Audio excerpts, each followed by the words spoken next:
பாஜகவோட கூட்டணின்னு ஒரு முன்வைக்கப்படுது. காவி உடை அணிந்த அட்டைப்படலாம் பத்திரிகைகள் வந்து குறிப்பா ரஜினியை சந்தித்த பிறகு அதோடைய கருத்து வேற மாதிரி வருது. பிஜேபி கூட்டணி வைப்பாரு. ஆனா அண்ணன் சீமான் அவர்களுடைய பாதை தனி, எங்களுடைய பாதை தனிங்கன்னா வேறு வேறு பாதையில் இருக்கும். ஒரு நல்ல நண்பராக இருக்கின்றார். அதே நேரத்தில் பாரதிய ஜனதா கட்சியை காரசாரமா விமர்சிக்கிறார் பல இடத்துல. அவர் வந்து ஒரு புதிய பாதையில பயணிக்கணும்னு நினைக்கிறாரு, பயணிச்சுக்கிட்டு இருக்காருங்கண்ணா. அதனால் பாரதிய ஜனதா கட்சியினுடைய பாதையும் அவர் பாதையும் கண்டிப்பாக வேறு வேறு பாதைகள்.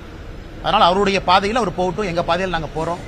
இன்னைக்கு தமிழக மக்களுக்கு நிறைய வாய்ப்பு கிடைச்சிருக்கு. மக்கள் எல்லாத்தையும் பார்த்து முடிவெடுப்பாங்க. 2026 மிக முக்கிய சரித்திர தேர்தலாக தமிழகத்தில் அமைய போகுது. காரணம், அண்ணன் சீமான் இருக்கிறாங்க, அண்ணன் விஜய் அவங்க இருக்கிறாங்க, பாரதிய ஜனதா கட்சி இருக்கு. இதற்கு முன்பு இருக்கக்கூடிய திராவிட கட்சிகள் ஆளுமையாக இருந்தவர்கள், ஆளுங்கட்சியாக இருக்கிறவங்க, எதிர்கட்சியாக இருக்கிறவங்க இருக்கிறாங்க. எங்களோடு கூட்டணியில் இருக்கக்கூடிய பெரிய கட்சிகள், பாட்டாளி மக்கள் கட்சியிலிருந்து அண்ணன் டிடிவி தினகரனிலிருந்து எல்லோரும் எங்களோடு இருக்கிறாங்க. அதனால் 2026 ஒரு புதிய களமாக இருக்கும். பொறுத்திருந்து பார்ப்போம். முக்கிய நிகழ்வுகள் தமிழக அரசியல் நடந்திருக்கு. குறிப்பா துணை முதலமைச்சரா உதயநிதி ஸ்டாலின் பொறுப்பேற்றிருக்கார். விஜய் புதிய அரசியல் கட்சியை தொடங்கியிருக்கார். பாஜக உள்ளிட்ட பல அரசியல் கட்சிகளை விமர்சனம் பண்ணியிருக்கார். உங்களோட பார்வை? இந்த 3 மாத காலம் வந்து தமிழக அரசியல் நிறைய மாற்றங்கள் ஏற்பட்டிருக்கிறது, உண்மைதான். ஒரு பெரிய நடிகர் தன்னுடைய உச்சத்தில் இருக்கக்கூடிய இடத்திலிருந்து அரசியலுக்குள்ள கால் பதிக்க வேண்டும் என்று நடிகர் விஜய் அவங்க வந்திருக்கிறாங்க. அப்பொழுதும் சொன்னேன், இன்னைக்கு சொல்றேன், அவர்களை வரவேற்கின்றோம். காரணம், அவர் வந்திருக்கக்கூடிய ஒரு நோக்கம் மக்களுக்கு நல்லது செய்யணும்னு நினைக்கிறாங்க. அதே நேரத்தில் நிறைய விஷயங்கள் எடுத்து பேசியிருக்கிறாங்க. வருகின்ற காலத்தில் எப்பொழுதெல்லாம் அதை பற்றி பேச முடியுமோ பேச வேண்டுமோ நாங்கள் பேசுறோங்கண்ணா. அந்த முதல் மாநாட்டில் நிறைய விஷயங்களை வச்சிருக்கிறாங்க. அதுக்கு பாரதிய ஜனதா கட்சியினுடைய தலைவர்கள் எல்லோரும் கூட எதற்கெல்லாம் பதில் சொல்ல வேண்டுமோ பதில் சொல்லி இருக்கிறாங்க. அக்டோபர் 28ஆம் தேதிக்கு பிறகு இன்னைக்கு நடிகர் விஜய் அவர்கள் மறுபடியும் 2-3 நிகழ்ச்சியில பங்கேற்றிருக்கிறாங்க. அவர் ஆக்டிவ் பாலிடிக்ஸ் வரும்பொழுது அவருடைய கருத்துக்கெல்லாம் வைக்க ஆரம்பிக்கும் பொழுது பாரதிய ஜனதா கட்சியும் எங்களுடைய கருத்துக்களை மக்கள் முன்னாடி வைப்போம். அதனால் நிச்சயமாக வரவேற்கின்றோம். மக்களுக்கு ஒரு one more opportunity, one more சாய்ஸ்ங்கண்ணா. அதனால் அடுத்த ஒரு ஆண்டு காலம் எப்படி இருக்கும் என்பதை தமிழக மக்கள் தீர்மானிக்க போறாங்க, நிர்ணயிக்க போறாங்க. அதே நேரத்தில் திரு உதயநிதி ஸ்டாலின் அவர்கள் தமிழகத்தினுடைய துணை முதல்வராக பொறுப்பேற்றிருக்கிறாங்க. ஒரு வேகமான வளர்ச்சி கட்சிக்குள்ள எம்எல்ஏ ஆனாங்க, அதன் பிறகு உடனடியாக அமைச்சரானாங்க, அதன் பிறகு இன்னைக்கு துணை முதல்வராக இருக்கிறாங்க. அதையும் பொறுத்திருந்து பார்க்கணும். ஏன்னா பாரதிய ஜனதா கட்சி தொடர்ந்து வைக்கக்கூடிய குற்றச்சாட்டு, திராவிட கட்சிகள் குறிப்பாக இதில் திராவிட முன்னேற்ற கழகம் எப்பொழுதும் ஒரு குடும்பத்தை சார்ந்திருக்கு, வெளியிருந்து வரக்கூடிய டேலண்ட் அங்கே குறைஞ்சிருச்சு, டேலண்ட் பூல் குறைய குறைய ஒரு குடும்பத்தை சார்ந்து அந்த கட்சி தன்னை நடத்தி கொண்டிருக்கிறது தொடர்ந்து வைக்கக்கூடிய குற்றச்சாட்டு இன்னைக்கு அவங்க உண்மைன்னு சொல்லியிருக்கிறாங்க. அதே போல உதயநிதி ஸ்டாலின் அவருடைய செயல்பாடு வருகின்ற காலத்தில் துணை முதல்வராக எங்கே அவரை விமர்சிக்க வேண்டுமோ நிச்சயமாக விமர்சிப்போம், நன்றாக செயல்பட்டால் நிச்சயமாக பாராட்டுவோம். அதே நேரத்தில் மூன்றாவது இன்னொன்று பார்த்தீங்கன்னா, பாரதிய ஜனதா கட்சி அகில இந்திய அளவில் ஹரியானால ஒரு பெரிய வெற்றியை பெற்றிருக்கிறது, மகாராஷ்டிரால ஒரு சரித்திரம் காணாத ஒரு வெற்றியை பெற்றிருக்கிறது. அதுவும் கூட ஒரு நார்த் ஸ்டேட், ஒரு சவுத் ஸ்டேட், இரண்டும் ஒரு மிக முக்கியமான ஒரு விஷயம். அதுவும் லோக்சபா தேர்தலில் மகாராஷ்டிராவில் நாம் வாங்கியிருக்கக்கூடிய எம்பிக்களை பார்த்தீங்க, இன்னைக்கு அசம்பிளியில் நீங்க பார்த்திருக்கிறீங்க, அது அப்படியே மாறி களம் மாறி இருக்கிறது. ஹரியானாவில் நாம் வாங்கியிருக்கக்கூடிய எம்பியை பார்த்தீங்க, இன்னைக்கு லோக்சபா பார்த்தீங்க, இன்னைக்கு அசம்பிளி பார்க்குறீங்க. இதெல்லாம் கூட இந்திய அளவில் பாரதிய ஜனதா கட்சி இன்னும் வலிமையாக எல்லா மாநிலத்திலும் கூட முதன்மை கட்சியாக இருக்கிறது என்பதை மறுபடியும் ஊர்ஜிதம் செய்திருக்கின்றோம். அதே நேரத்தில் ஒரு பெரிய 3 மாத காலமாக இந்தியா முழுவதும் கோடிக்கணக்கான தொண்டர்கள் பாரதிய ஜனதா கட்சியில் தன்னை உறுப்பினராக இணைத்திருக்கின்றார்கள். தமிழகத்திலும் பெரிய எண்ணிக்கையில் இணைஞ்சிருக்கிறாங்க. இப்ப அமைப்பு தேர்தல் ஆரம்பமாயிருக்கிறது. இந்தியாவில் இன்னைக்கு ஜனநாயக கட்சியாக இருக்கக்கூடிய ஒரே கட்சி பாரதிய ஜனதா கட்சி.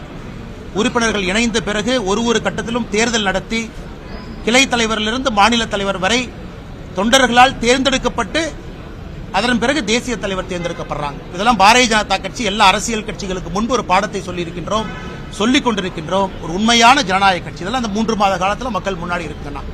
கேளுங்கண்ணா. சார், விஜயனுடைய அந்த அரசியல் வருகை என்பது பாஜகவுடைய அந்த அரசியல் வியூகத்துக்கு பாதிப்பு ஏற்படுமா, ஓட்டு வங்கியை பாதிப்பு ஏற்படுமா? அண்ணா, நான் ஏற்கனவே சொன்னது போன அரசியல்ல வெளியே யார் என்ன நினைக்கிறாங்க, எப்படி வர்றாங்க, என்ன பேசுறாங்க, அது உங்க கண்ட்ரோல் இல்லைங்கண்ணா. விஜய் அவர்களை பொறுத்தவரை தமிழகத்தில் இன்னைக்கு திராவிட கட்சிகள் பேசக்கூடிய அதே சித்தாந்தத்தை தான் விஜய் அவங்க பேசுறாங்க. புதிதாக எதுவும் இல்லை. நாங்கள் எங்கள் இடத்துல பத்திரமா நிக்கிறோம். எங்களுடைய பாதங்கள் வலிமையாக தாங்கி நிற்குது. ஆனா விஜய் அவர்களுடைய பேச்சு, அவருடைய கொள்கை கிட்டத்தட்ட திராவிட கட்சிகளுடைய கொள்கையோடு தான் ஒத்து போறாங்க. அவர் பேசுகின்ற பேச்சு எல்லாம்.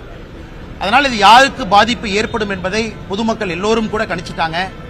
எங்களை பொறுத்தவரை ஒரு புதியாக வரக்கூடிய நபர்களை பார்த்து எப்பொழுதும் பாரதிய ஜனதா கட்சி பயப்பட போவது கிடையாது. காரணம், வரவேற்கும் பொழுது ஒரு புதிய ஒரு வாய்ப்பு எல்லோருக்கும் கிடைக்கும் என்று நம்புகின்றோம். நான் ஏற்கனவே சொன்னது போல ஒரு பெரிய ஆக்டருங்க, குறிப்பாக பெண்கள், குழந்தைகள், வயதானவர்கள் வரைக்கும் எல்லார் இல்லத்திலையும் வந்து நடிகர் விஜய் அவர்கள் வந்து பெரிய ஒரு இடத்தை பிடிச்சிருக்கிறாங்க. அதை மறுக்க முடியாது. இந்திய அளவில் ஒரு படத்துக்கு அதிகமான வசூல் பெறக்கூடிய நடிகராகவும் விஜய் அவங்க இருக்கிறாங்க. அதுவும் உண்மைதான், அதுவும் நம்ம பொய்ன்னு சொல்ல முடியாது. மூன்றாவது, படிப்படியாக 25 ஆண்டு காலமாக தன்னை வளர்த்தி கொண்டு வந்திருக்கின்றார்கள். அதுவும் உண்மைதான். ஆனால் அரசியல் களம் வேறுங்கண்ணா, தினம் இருக்கணும்.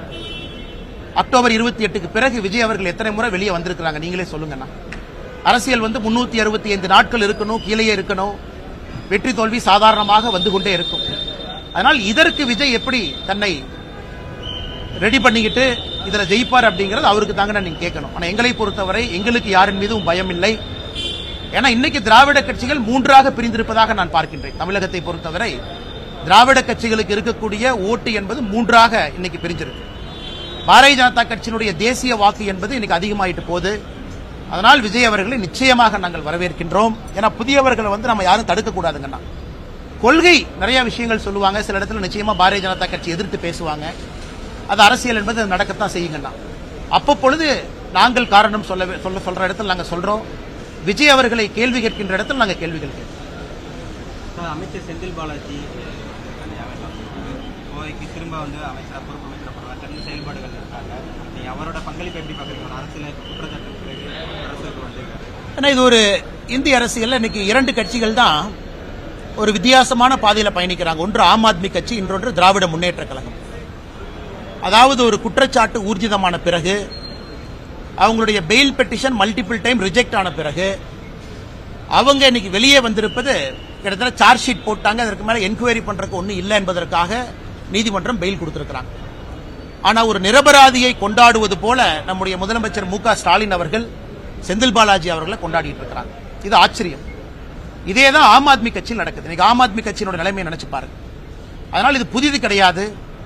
ஊழலோடு மலிந்திருக்கக்கூடிய திராவிட முன்னேற்ற கழகம் இன்னைக்கு பெயில்ல வெளியே வந்திருக்கக்கூடிய ஒரு மனிதரை ஒரு காந்தியவாதியாக கொண்டாடுவது புதிது கிடையாது. தமிழகத்திற்கு மக்கள் பார்த்துக்கிட்டு இருக்காங்கன்னா, மக்கள் இதை நல்லா உன்னிப்பா பார்க்கறாங்க.